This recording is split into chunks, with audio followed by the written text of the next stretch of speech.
সামনেই মোহনবাগান ক্লাবে নির্বাচন, আর নির্বাচন ঘিরে সরগরম মোহনবাগান ক্লাব তাবু। একদিকে নির্বাচনের শাসক গোষ্ঠীর হয়ে প্রতিদ্বন্দ্বিতা করছেন মোহনবাগান ক্লাবের বর্তমান সচিব দেবাশিস দত্ত, অন্যদিকে সৃঞ্জয় বসু। আর নির্বাচন ঘোষণা হতেই মোহনবাগান ক্লাবের সভাপতি পদে ইস্তফা দিয়েছেন টুটু বসু।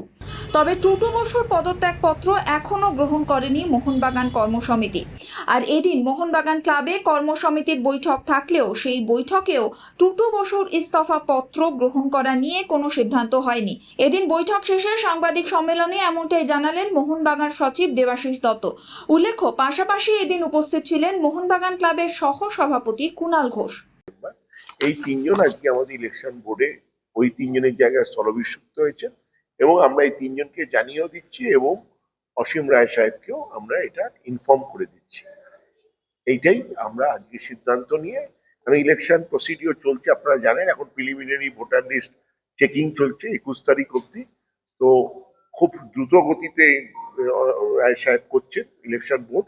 উনি এখানে কোনো ছেদ চান না, উনি চান যে যারাই থাকবে তারা ওনার যে মানসিকতায় যত সম্ভব তাড়াতাড়ি, আমরা ওনাকে অনুরোধ করেছি যে যত তাড়াতাড়ি সম্ভব ইলেকশনটাকে কমপ্লিট করার জন্য। তো সেইটার ব্যবস্থার জন্য উনি এই তিনজন রেজিগনেশন বদলে নতুন তিনজনকে আমরা।